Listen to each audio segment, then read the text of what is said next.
Well, hi there. Welcome to church. I'm Pastor Cal. Now, I am the campus pastor at our West Portsmouth campus. And you might be saying to yourself, I have never heard of that. What is that, like a land far away, full of mystery, shrouded in wonder? No, it's on High Street in Portsmouth, almost in, it's in Churchland, but it's almost in Western Branch. If you lean, you can make it to Western Branch, over the property line. Anyway, Pastor Ernie's on vacation, so he's out of town with his wife, and I'm here. You got me. You're stuck with this. What are we going to do now? Well, like any good pastor, we're going to read the Bible, and we're going to see what the Bible says. And so the challenge for any pastor speaking after Easter is, and because me, I don't get to speak a lot to preach. So, what do I preach about? How do I help the church? How do I honor God? And so I was, praying and thinking over things. And one thing I feel very passionate about and that I see in Easter is, we've got the production going on. We're leading up to lots of stuff going on. People are in church. It's a big deal happening. Yes, Christ is risen. That's awesome. And then, what happens next?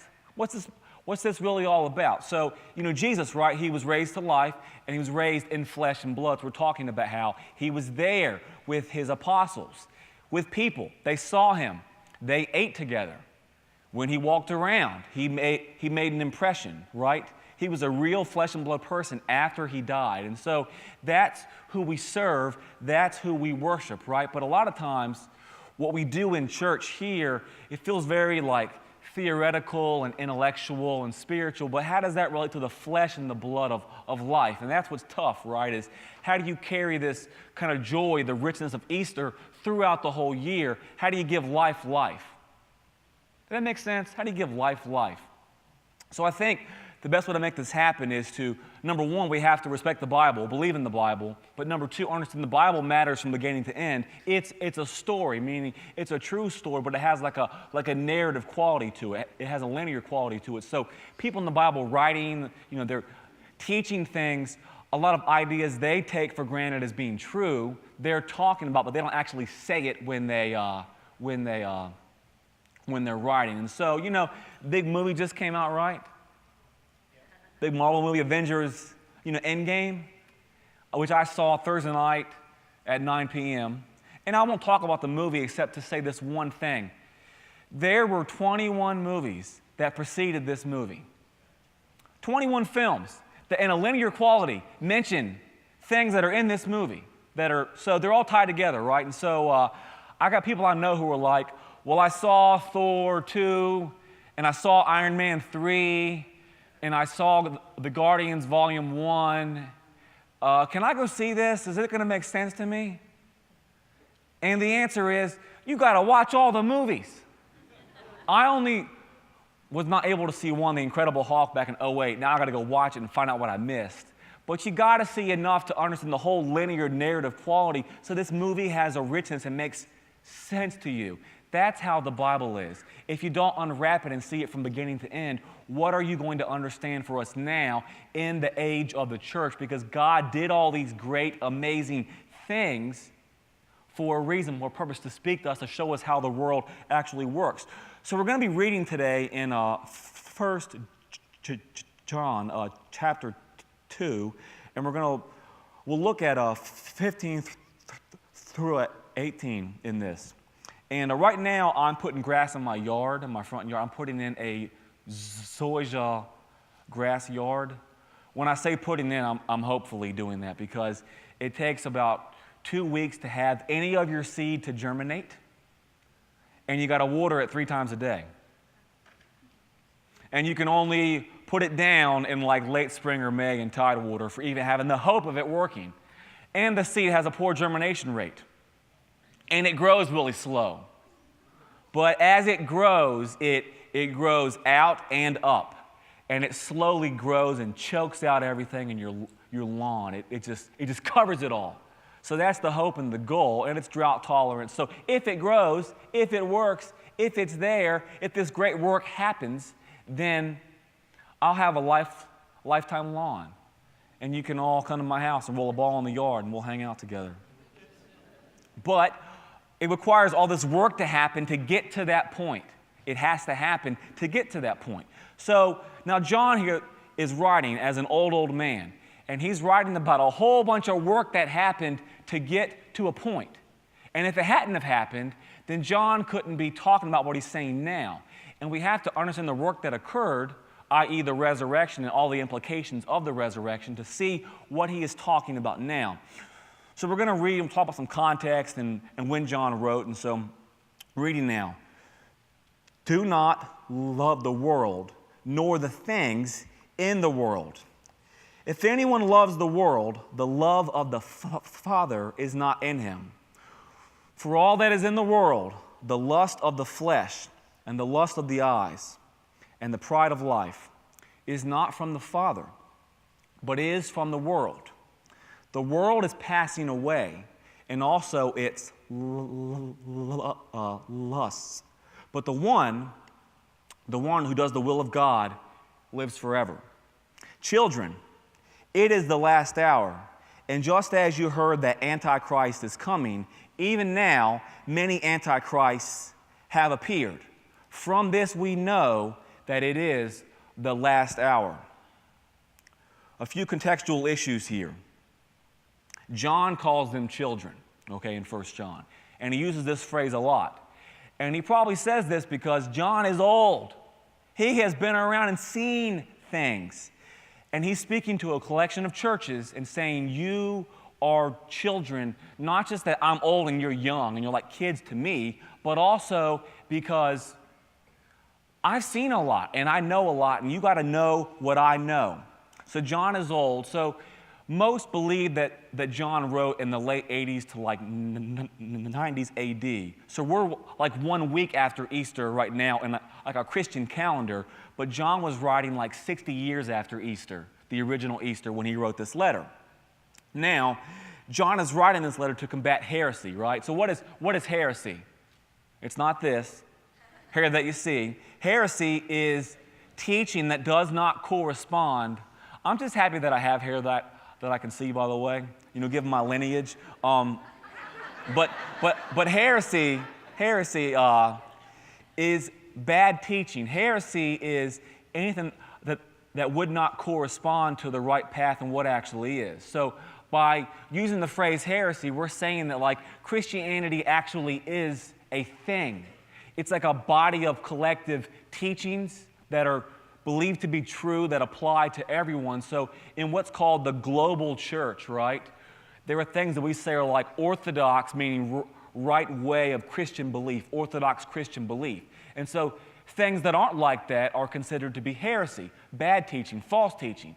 Now heresy may come about for different reasons in different times, for different ways, but it always has implications that result in application, life-living behavior that impacts your spiritual reality, that are common throughout human history.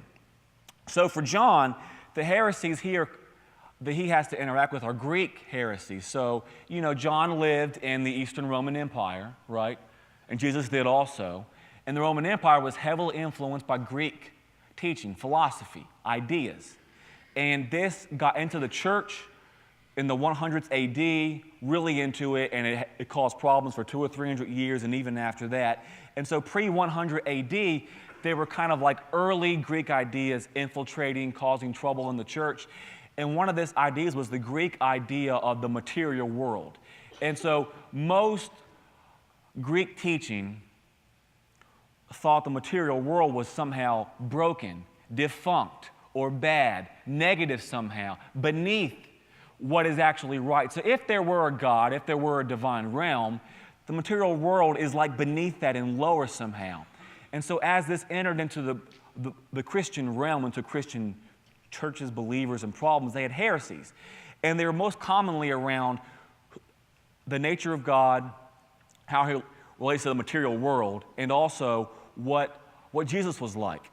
And so one very early heresy was he appeared to be a man. He looked kind of like us. In fact, you would think he was there, but you get up on stage and it's not Tupac, it's a hologram. He may actually not be alive after all. If you don't know what I'm talking about, don't worry about it. But Jesus, he's not really there. He's like a spiritual being kind of around, right? So this idea has massive implications in your theology. And in John's time, it was usually worked out in two different ways. So the material world is bad, it's messed up, it's not really worth handling. So we got to beat the material world down. We got to hit ourselves, train our bodies, sleep outside, withhold what we eat, be tough. Be gristled, be a real strong Christian. Hurt the body. Look at Jesus. He went through pain. Now I got to go through pain. But other Christians, these heretics would argue that, well, the body doesn't really matter because Christianity is kind of it's in my heart and it's in my mind and it's kind of like an intellectual way of being. It's just kind of it's like a mental state, right? So what happens with the body, it don't matter. You can do whatever you want, with whoever you want, however you want to do it. That's just the way it is. And so this has huge implications for what Christianity looks like. And so John in his letter starts off by arguing that which we includes me, John says, so I'm one of the we have seen, we have heard, we're passing on to you. John's going, Jesus, real person. I saw him. I spent time with him. I walked with him. I saw him resurrect. It was crazy. And now I'm an old man, and little children listen to me because I know what his life was like, and I know what his life meant. He was a material person. You cannot separate the spiritual from the material because it's innate to the human experience to be both spirit and flesh. And Jesus was that person. And we'll come back to that in a bit to explain.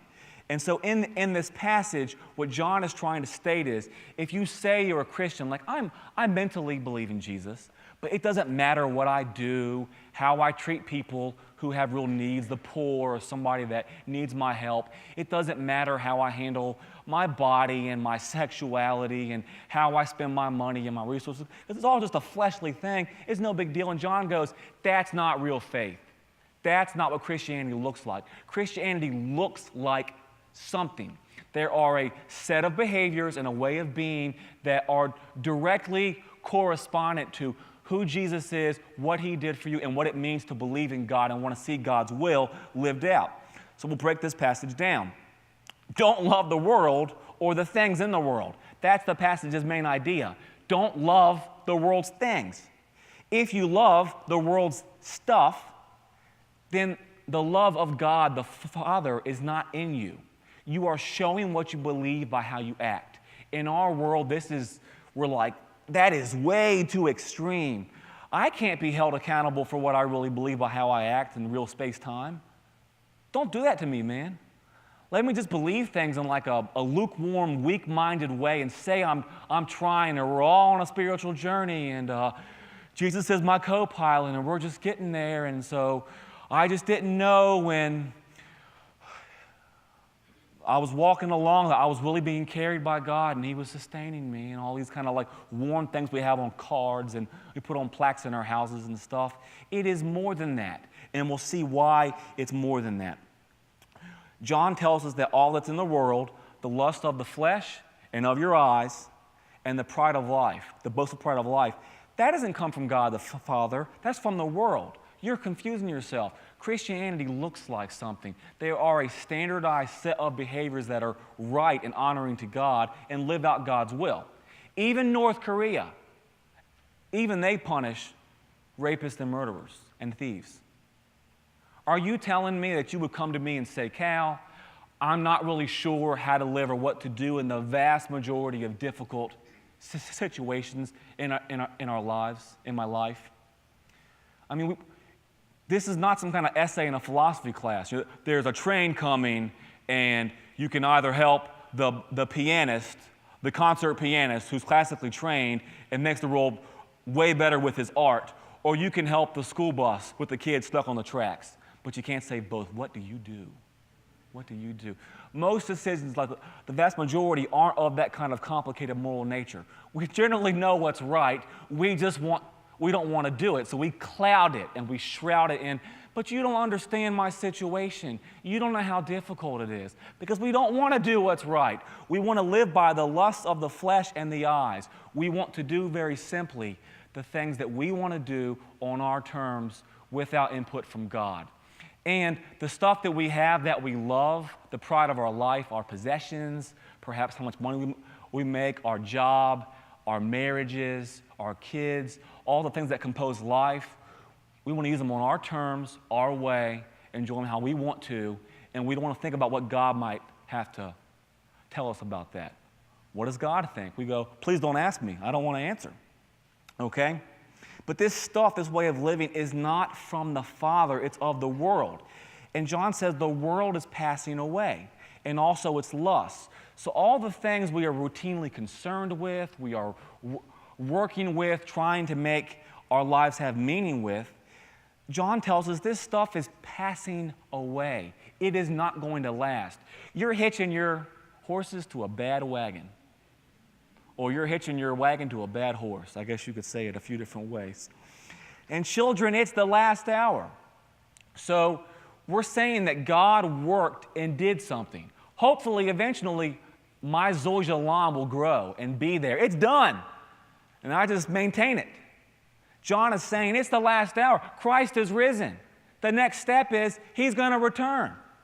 If we're making the recipe, we're at the point of you set the oven time, and then you go clean the kitchen or the bathroom because the cookies are coming out in an hour. That's what John is trying to say. Jesus is going to return. That's the next step in chronological Christian history. That's what's going on.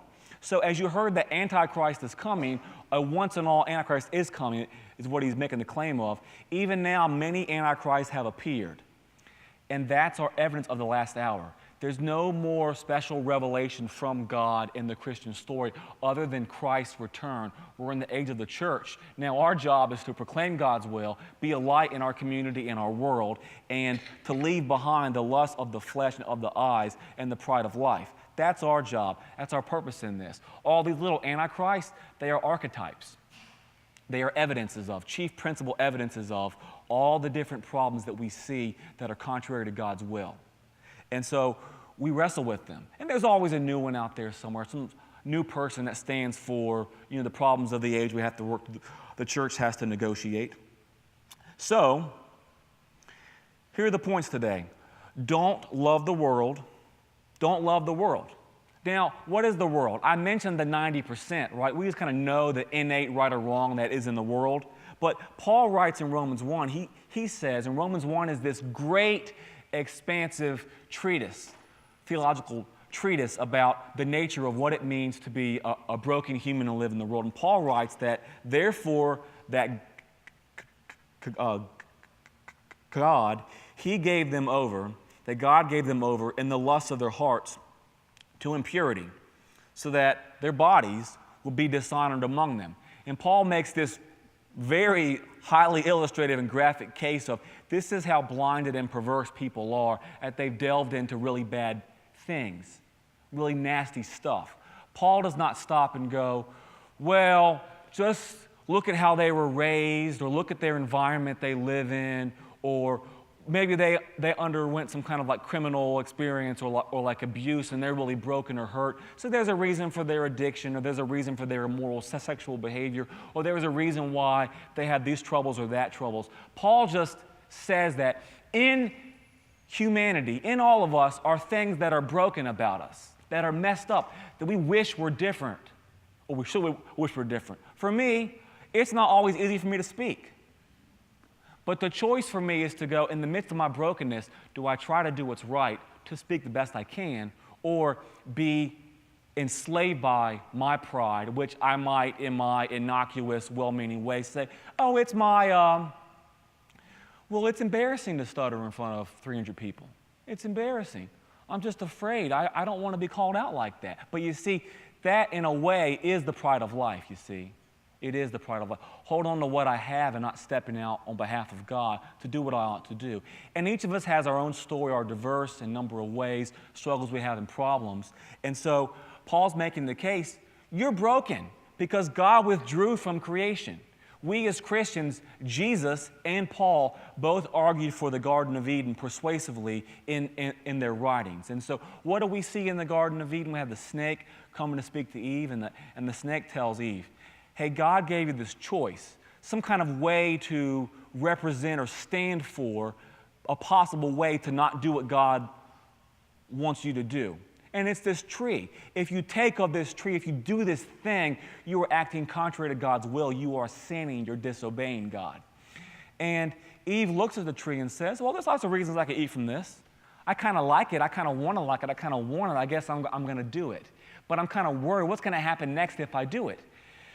And the snake tells her, well, God may have told you that you're going to die, but you're not going to die. You'll be like God, and you'll know right from wrong. So notice the lust of the flesh and the eyes. Ooh, I want it. I want it.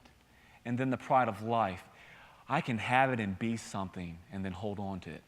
It's all mixed into that text, and it's all mixed into what John is writing here. And it's all kind of broadly understood by Paul in Romans 1 as that God gave us over to our lusts and our hearts of impurity. And so our bodies are dishonored among us, right? So Jesus tells us in John's gospel multiple times, he says, if you love me, you'll keep my commandments. And this is the love of God, that we keep his commandments, and his commandments aren't a burden.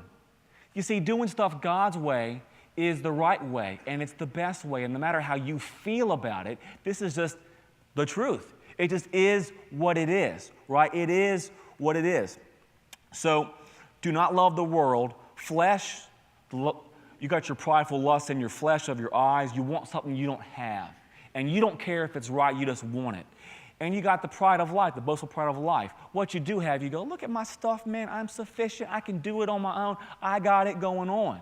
But you don't care about what God thinks. And so this passion for pleasure, the pride for the stuff you have or you could have, this mirrors the picture in the Garden of Eden of what Adam and Eve went through. And so, to make this very clear, and I can't do the whole book today, but 1 John, it actually ends with this. It doesn't end with, well, it was nice to write to you all. See you later. That's not the way it ends. He says, little children, you beware of idols. Beware of idols. Wow. Calling it how it is. I may not have a statue of Chemosh or Molech in my closet in my house, you know. Okay, Moabite gods in the Old Testament. But I certainly have things that I value and that I worship and that I want and I have to fight. And so for the Christian, the split down the middle is, if I love God, I am actively trying to do what is right and do what he says, because how I live my life, what my life lived out in my flesh looks like in space-time, is the evidence of my faith. And so to early Christians, they would be shocked and appalled how much we make excuses for. We qualify and add hyphens to everything. Well, I'm this kind of Christian or that kind of Christian or this or that. And they go, what is a white ethno-Christian nationalist? What is that? I don't understand that phrase. First off, it's racist, but beyond that, I don't even understand that. Because almost every Christian early on was, well, they were not white, but that's for sure, number one. In fact, if you took every Christian on the planet today, you took every one and you merged them all into one person, the odds they would be a brown-skinned woman who's very, very poor, not living in the Western Hemisphere. That's kind of interesting, right? That's kind of interesting, you know? Missing out on all this, you know? Hey. And here I thought I was the archetype, right, you know? But the point about this is that we should not hyphenate our Christianity. It's about who Jesus is, the work he's done, and being a part of the great story of God and his kingdom, right? So this world we're in, it's passing away. It's passing away. That's the whole point of the resurrection is around us, the world is wasting away, and we see it every day in many ways. It will not last, and so our fate, it follows the world. So whether you hitch your horse to a bad wagon or you hitch your wagon to a bad horse, as we mentioned earlier, right?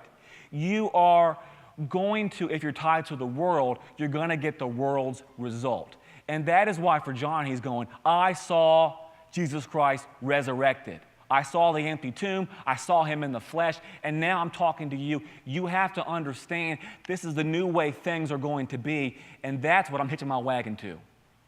That's what I'm doing. That's the point. So now we love God, right? And we do his will. Love God and do his will. So that's the resurrection life right now.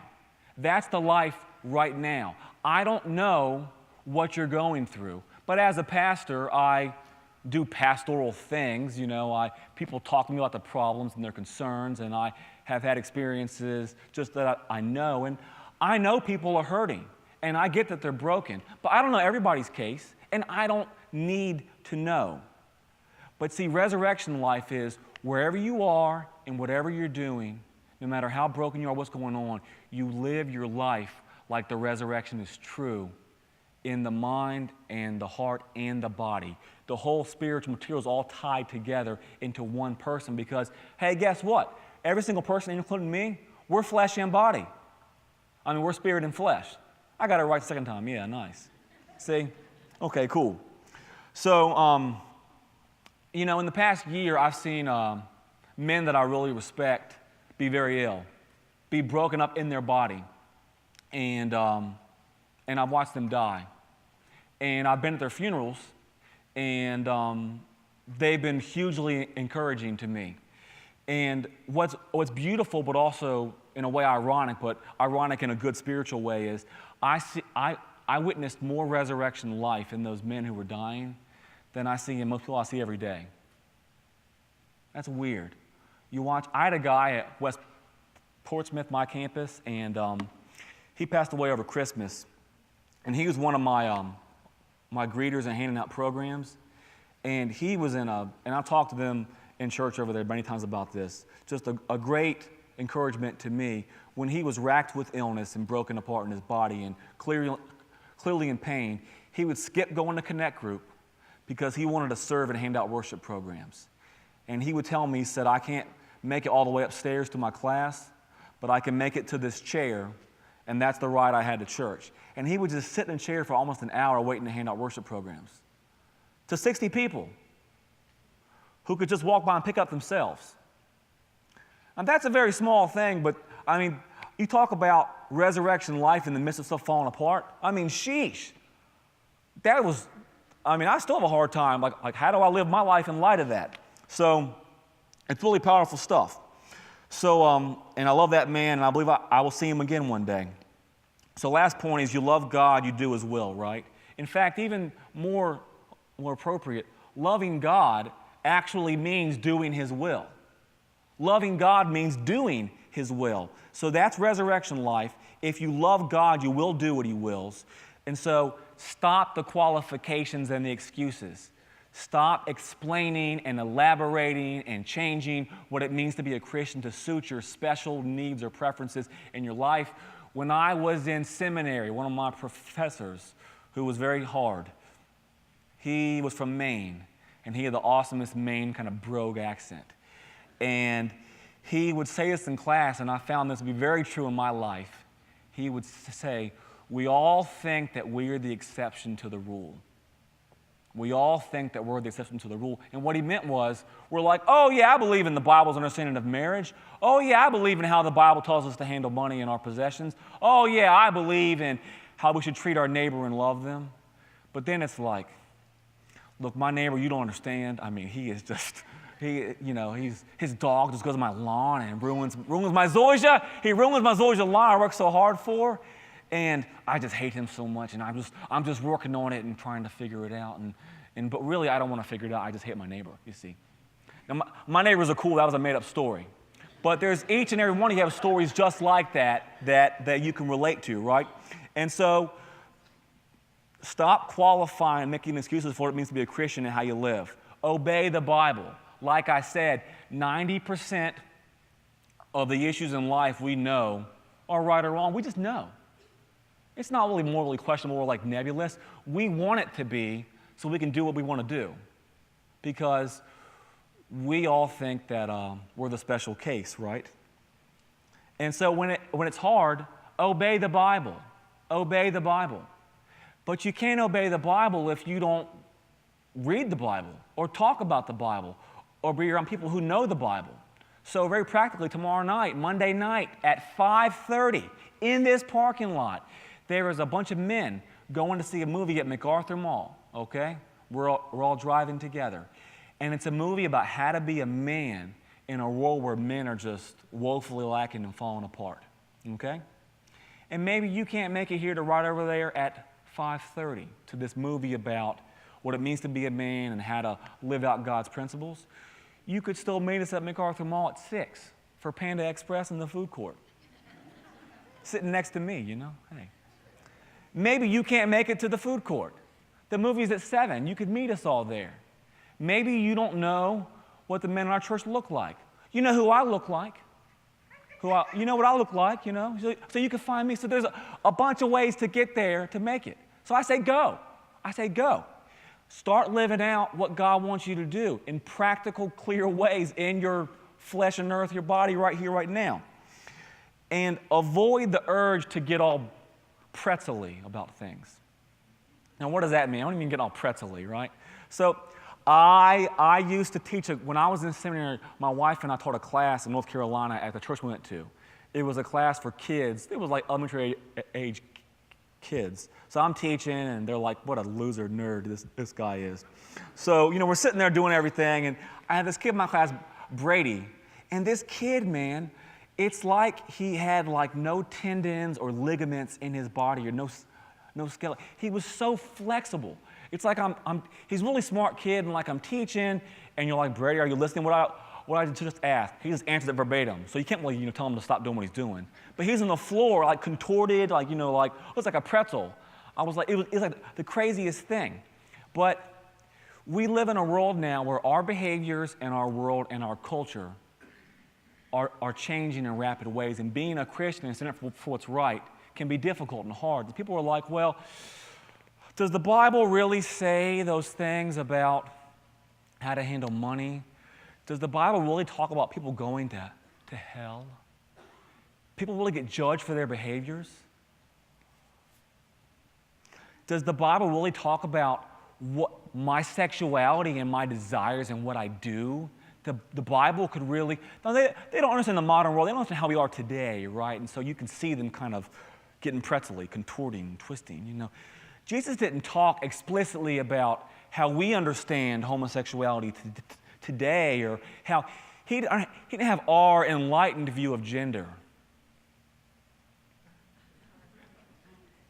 He just couldn't understand the problems we have today. And you don't understand my situation.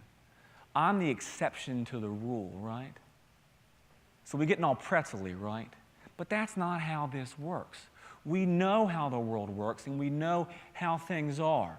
And so for Christians, we live and we die by the work of God, and we have the record of the work of God in the Scriptures. In the Scriptures. And so, as any good pastor worth his salt would tell you, we have to look to Jesus and get our understanding of how to live from Him.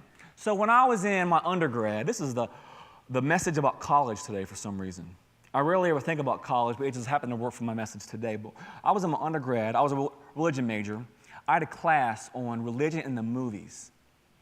And in particular, a lot of the movies we watched were about Jesus, right? Or some idea of Jesus, So anyway, one of the films we watched, not a good film. I mentioned heresy earlier. Woo! Yeah, very heretical. But these guys aren't Christians, so what do you expect? So anyway, movie, I won't tell you what it was called. It was made in the late 80s. It caused a giant thing in our country, protests, boycotts, and stuff. But one of the great things about the movie is it had a very, very strong understanding of the human nature of Jesus. Very important, that we tend to gloss over today. And in essence, what happens is Jesus, in this story, has a great desire to be married and to have all the accompaniments of marriage, to have romantic, sexual love with his wife, to have children together, to have an emotional intimacy, to have a home, to raise a family and work a job and all these normal things. And so this movie graphically represents and portrays this. And just to the point where you believe this is actually what happens and this is what he does in the movie. And then it stops and it pans out. And you realize that Jesus is hanging on the cross, having been brutalized and tortured, and is now giving his life up. And he forsook all those things because he had to follow the will of his Father. of God. And so it is just a very powerful idea. It is highly reasonable for us to assume that Jesus, like us, sometimes was hungry or thirsty or had the normal sexual needs and desires that a human has, that he had times where he was tempted to get angry and didn't. He was patient. All things that we struggle with, all the real things about life, he knew, or knew that he did not have it or would not have it. Like he didn't have much money. He didn't work a job like us, no kids, no family. He gave it all up on our behalf. And so when John is talking about Jesus, he is trying to tell us that if you live this way, if you live the way that I'm telling you here, you are displaying evidence of true Christianity, true faith that lasts. But if you say you believe and you live according to the world's lusts and your own pride, you are showing the evidence that you don't really believe and that God is not really your God. Because the things of this world are passing away, and that's what you're hitched to. That's what you're hitched to. And so in our world, we have, little antichrists, little archetypes that stand up for the power of this world, and they're always poking and prodding at us. Sometimes we give in to them. We have an aberrant, a poor understanding of marriage, a poor understanding of human sexuality, like our gender. And I'm not trying to denigrate or to speak ill about anybody's sincere struggles or problems that they have, because the Bible does not question whether someone struggles or has trouble. The Bible says what is right. And our job as a church is to point out what's right, to love people and help them to get to a point where they can see that, but also to recognize that people have the right to do contrary. And that's one of the greatest things about this country and being American, is that people have the right in our country to not believe in Jesus and not do what the Bible says. And I believe very strongly that gives them the best chance to actually come to know God and do what God wants them to do. So as we're closing out today, listen to what John tells us. Listen to what John tells us. The resurrection is significant because this world is passing away. And if you tie your hopes to it, if you push your emphasis of your life into these things, you are tying your horse to a wagon that will break down, and you will be stuck. You'll break down with it and be stuck. And that's not where you want to be. For the one who does the will of God, who loves God and practices loving God through living correctly in obedience to God's will, that is the evidence of your faith that saves you, the promise of your resurrection, so you will live forever. Any questions about this today? After I pray, I'll be at the front. Maybe you just feel like this is not what I resonate with, and I don't know what to do with it. Maybe you aren't a Christian. Maybe you don't really believe in Jesus Christ. He is an ethical teacher. He's a great guy. It's an intellectual idea. Maybe you're here to kind of just to produce harmony in your household. I don't know why you're here, but you're welcome no matter what. And I want to talk to you and pray with you and encourage you and help you to understand the point that John is trying to make. Maybe you just kind of fallen off a little bit, and so you know God, but you feel drawn to bad things, and your priorities are out of whack, and you know that you've hitched your horse to a bad wagon, and you got to make changes. Make those changes right now. As John tells us at the end of his letter, beware of idols. Beware of them.